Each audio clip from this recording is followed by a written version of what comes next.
வணக்கம் நண்பர்களே, welcome to MIMTPT real estate Chennai. நாம பார்க்க வந்துக்கிற ப்ராப்பர்ட்டி பார்த்தீங்க அப்படின்னா வெஸ்ட் தாம்பரம் முடிச்சூர் ரோடு பாரதி நகருங்க. ஸோ பாரதி நகரில் பார்த்தீங்க அப்படின்னா நம்ம ஒரு ரெண்டல் இன்கம் வரக்கூடிய ஒரு சூப்பரான ஒரு வீடு வந்து ஒரு 6 இயர் ஓல்டான வீடுங்க. ஸோ லேண்ட் ஏரியா பார்த்தீங்க அப்படின்னா 1350 ஸ்கொயர் ஃபீட் லேண்ட் ஏரியா வரும், 25 அடி ஃப்ரண்டேஜ். ஸோ G+1 கீழே டபுள் பெட்ரூம், மேலே டபுள் பெட்ரூம், ஒரு கார் பார்க்கிங். ஸோ நார்த் பேசிங்கில் 24 feet road. So main road வந்து பார்த்தீங்க அப்படின்னா ஜஸ்ட் வாக்கபிள் டிஸ்டன்ஸில் பார்த்தீங்க அப்படின்னா அந்த ப்ராப்பர்ட்டியானது இருக்குங்க. ஸோ ரொம்ப new condition, brand new condition தான் பார்த்தீங்கன்னா அந்த ப்ராப்பர்ட்டியானது இருக்கும். மெயின் ரோடு வந்து ஜஸ்ட் பார்த்தீங்கன்னா ஒரு 300 மேக்ஸிமம் 400 மீட்டர் தாங்க வரும். ரெண்டல் இன்கம் பார்த்தீங்க அப்படின்னா நம்ம விட்டால் கீழே ஒரு 15,000, மேலே ஒரு 15,000 ரெண்டல் கட்டலாங்க. 1,35,00,000.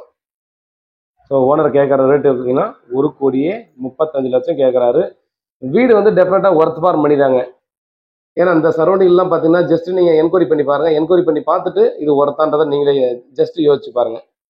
ஸோ நம்ம இந்த சரௌண்டிங் ஃபுல்லாகவே பார்த்தீங்க அப்படின்னா பில்டர்ஸ் எல்லாம் கன்ஸ்ட்ரக்ஷன் பண்ணுறது 800 ஸ்கொயர் ஃபீட் லேண்ட் ஏரியாவில் G+1 கட்டிட்டாங்கன்னா அது வந்து பார்த்தீங்கன்னா 1,10,00,000 1,20,00,000 வரையும் இப்போ சேல்ஸ் போயிட்டு இருக்கு. அதனால அதை கம்பேர் பண்ணும்போது இது வந்து ரொம்ப ஒர்த்து. ஸோ இது வந்து பார்த்தீங்கன்னா பர்னிஷ் ஒர்க் வந்து செமி பர்னிஷ் இல்லைங்க, எல்லாமே பார்த்தீங்க அப்படின்னா கபோர்ட் ஒர்க் எல்லாத்தையுமே பார்த்தீங்கன்னா சூப்பராகவே பண்ணி வச்சுட்டு இருக்காங்க.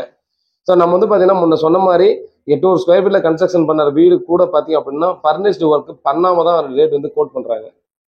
அதனால ஒரு சில ப்ராப்பர்ட்டிலாம் பார்த்தீங்கன்னா நம்ம கிளைண்ட் கிட்ட சொல்லுவேன். ஸோ ரேட் வந்து பார்த்தீங்கன்னா இது அதிகங்க அப்படின்ற மாதிரிலாம் சொல்லுவாங்க.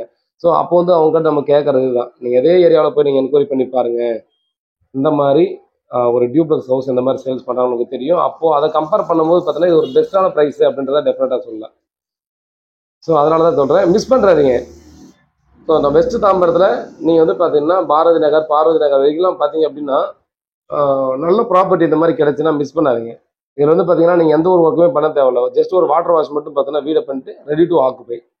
ஸோ வீடை வாங்கி உடனே குடியேறக்கூடிய அளவில் பார்த்தீங்க அப்படின்னா இந்த பில்டிங் ஆனது இருக்குது. ஸோ டெஃபினட்டாக பிடிக்கும் உங்களுக்கு.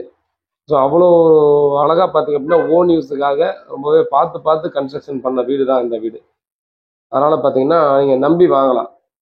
அதாவது ஒரு பீஸ்ஃபுல்லான லைஃபாக இருக்கணும், பீஸ்ஃபுல்லான லொக்கேஷனாக இருக்கணும்னா டெஃபினட்டாக இது வந்து உங்களுக்கு சூட் ஆகும். பால்கனி கீழே மேலே ரெண்டுத்துக்குமே பார்த்தீங்கன்னா ஈஸியாக நமக்கு வந்து பால்கனி கொடுத்துருக்காங்க. ஸோ ரெடி டு ஆக்குபை தாங்க. அதனால் மிஸ் பண்ணாதீங்க. வீட்டில் மகாலட்சுமி வாங்க, ப்ராப்பர்ட்டியை பாருங்கள். நீங்கள் பிடிச்சிருந்தா அதுக்கப்புறமா ப்ராசஸ் பண்ணலாம். CMDA அப்ரூவ்டு வருது. அதனால் பார்த்தீங்க அப்படின்னா நீங்கள் லோனுக்கும் போய்க்கலாம். சுற்றியும் ஸ்பேஸ் விட்டுருக்காங்க, நீங்கள் அதை பார்க்கலாம். ஸோ இந்த மாதிரி பார்த்தீங்கன்னா இப்போ கன்ஸ்ட்ரக்ஷன் பண்ணுற வீடுகளே நிறைய வீடு பார்த்தீங்கன்னா ரொம்ப சின்னதாக தான் விடுவாங்க. 1 அடி 1.5 அடி கேப் தான் அந்த ஃபார்மாலிட்டியாக விடுவாங்க. பட் இது வந்து பார்த்தீங்கன்னா ஒரு 2 அடி 3 அடி வரைக்கும் பார்த்தீங்கன்னா சுற்றி நமக்கு வந்து அந்த ஸ்பேஸை கொடுத்துருக்காங்க.